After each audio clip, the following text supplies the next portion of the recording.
2023 in the music world sure existed, didn't it? Well, it's definitely not a bad year, purely because we got Jack Black playing an evil turtle singing about peaches. Well, and the final song of the freaking Beatles, but more so peaches. As for the worst though, well, here's my choices for the worst songs of the year, all in my opinion of course.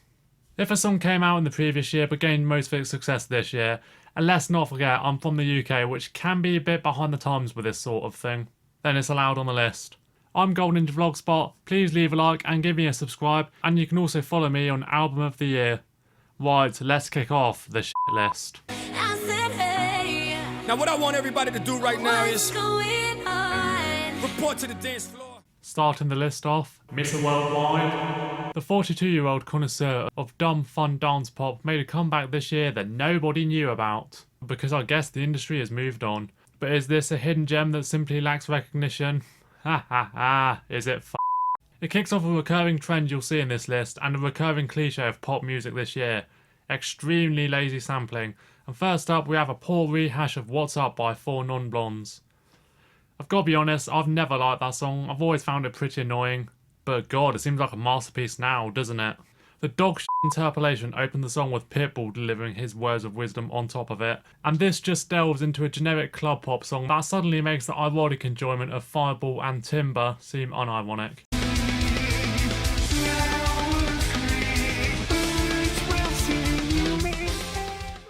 Well, this band sure alienated a good chunk of their fanbase this year, didn't they? Avenged Sevenfold, good band, liked by everyone, except for those who don't.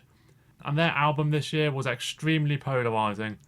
I don't mind the few tracks of it I've heard, and found the original We Love You to at least be tolerable, but what in the living f*** is this? The collaboration with Pussy Riot, sorry YouTube, is flat out atrocious, featuring some out of place female vocals, a million obnoxious vocal effects on frontman M Shadow's voice, and the guitar solo replaced with a chiptune solo that sounded like something I would have made on a low-budget audio application in 2016.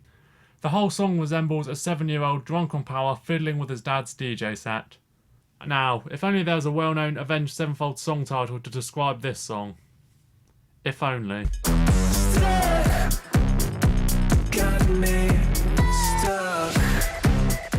So at least Avenged Sevenfold's disaster piece was only a remix. This is the lead single of a band that already dropped in quality harder than debut 5/8 content, spearheaded by actor, musician, and creepy bastard Jared Leto. The lyrics have as much depth as a dog bowl. I was lost and then found inside of a dream. The hook is abysmal and sounds very dated, and 2 minutes in, the song, and the band, reach an all-time low, when Jared starts singing along with it very badly, sounding like a drunk jazz singer scatting over his nephew trying out all the sounds on his discounted Rock Jam keyboard. I mean, I never liked 30 Seconds to begin with, but a nose-blind person could smell the lack of soul in their modern output. All of the Barbies is pretty, damn. All of the Barbies is bad, it girls, and we ain't playing tag. Rad. So the Barbie movie was one of like 5 significant things to happen this year. Hey GMBS, what did you think of the Barbie movie? Yeah, sorry to throw it out there, but I'm a little too straight to f*** with it, you know. Anyhow, the soundtrack was a pretty big deal. Too bad it was plagued by this collaboration between Nicki Minaj and Ice Spice. The worst part about it is that it has the vocals from the OG looped in the background for whatever reason. It's annoying and it's out of place. Topped off with terrible lines such as, I'm a 10, so I pull in a can. Hey, at least it's less than 2 minutes long because, you know, the shrinkage of pop music length that's happened in the past couple of years. Oh man, rescue me. Whoa, take me out the club. Take me. Oh, looky here, a regular on these lists. Seriously, I counted and he's made 7 appearances. The king of quantity over quality puts out yet another bland, dreary, worries me track, which is no better or worse than pretty much anything else he's released in the past 5 years. Until it gets to what is a strong contender for his cringiest line to date.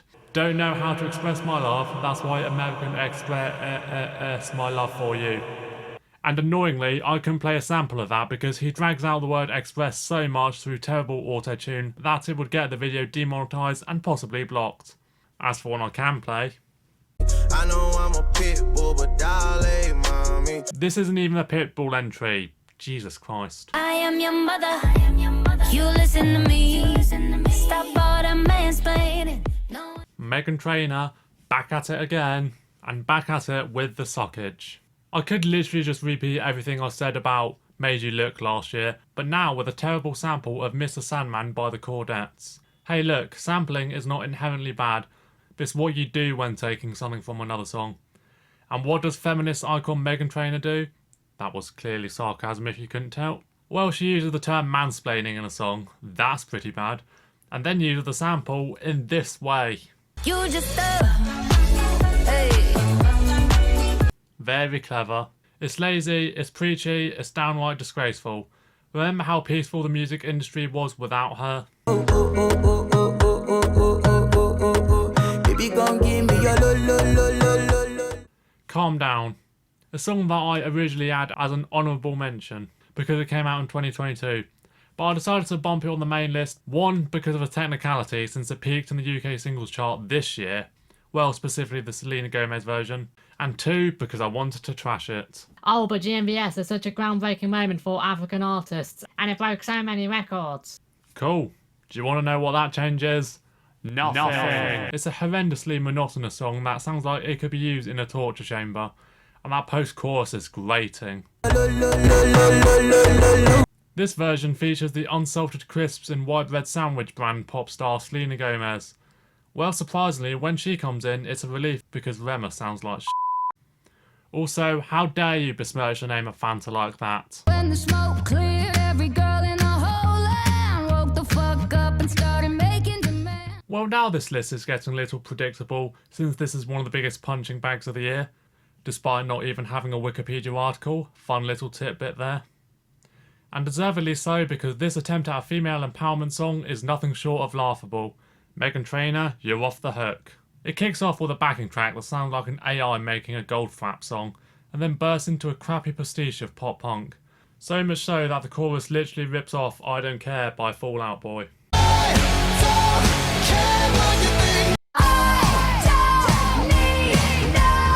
Like seriously, at least the previous songs on the list actually sample with permission instead of a straight up rip. And yes, I'm going into detail about the music to put myself off from talking about the lyric, because they reek of TikTok pandering. Just look at this. The ASMR rap too. Bit weird. If I'm emotional, that be the reason for you to address me while you're on your... Overall, dreadful in more ways than one and takes the number 3 spot on this list. I don't think you trust in my self-righteous. Now we're talking about something that surely couldn't possibly go wrong. SoundCloud rapper covering an alternative metal classic, and the result is so laughably dog shit. I was extremely surprised to find out that Lil Uzi Vert wasn't trolling. If I had a nickel for every time in the past couple of years that a rapper butchered a System of a Down song, I'd have 2 nickels, which isn't a lot, but it's way the beyond me that's happened twice. This is how he reimagines it, completely reusing the instrumental from the original, squealing over it with autotune, and bars way inferior to Serj Tankian's, despite the fact Uzi is the rapper out of the two. But if you thought the verses were bad, the chorus is literal chlamydia. Also, for some reason, he abbreviates the title to simply CS. So he's censoring a title that's already censored. The last third or so is purely the instrumental from the original, which feels like relief, but just listen to the instrumental from the original. The comment section is a downright roasting session, and who am I to not 100% agree with them all? Before I get to number 1, please leave a like on the video if you didn't when I asked you to in the intro. And now let's play the horrible mentions.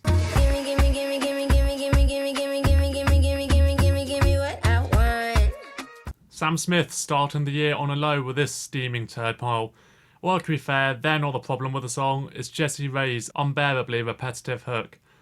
This song is just straight up dumb and makes Unholy seem like an absolute masterpiece.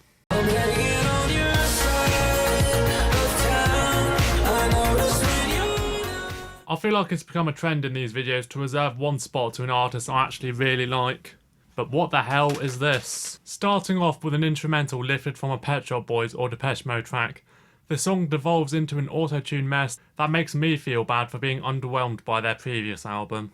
I mean, Brandon Flowers claimed to use auto-tune on Hot Fuss, but still, what a substantial drop in quality. You broke my heart, man. No wonder why the band scrapped their planned album. With my experience, I'm better off just backing down instead of tripping. I'm alright, Jack. Keep your hands off of my stack. A classic song being completely and utterly butchered by the member of Pink Floyd with the biggest ego, the progressive rock staple got turned into this snail-pace, bumbling, slow train wreck. I originally had it on the main list, but it's just too f***ing boring to talk about. Started a battle, but bitch, I'm gonna finish it. Think you can stop me? Not even a little bit. Nowadays, everybody's so sensitive. Picking my words and you picking apart. Falling in Reverse are another popular target in the internet critic sphere. That's the word. And it's pretty reasonable why. I got enemies trying to get rid of me. It's also reasonable why this may be. But as for the song itself, I usually enjoy something with such a progression, but not when done so by the jack of all trades, master of none, Ronnie Radke. But this didn't make a splash, right? We don't have to deal with it, eh? Well, 57 million views and their first entry on the UK charts. The future of rock and metal suddenly looks bleak.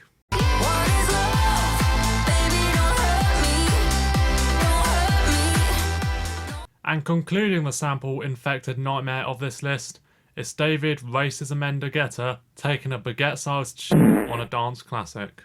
Shout out to his family.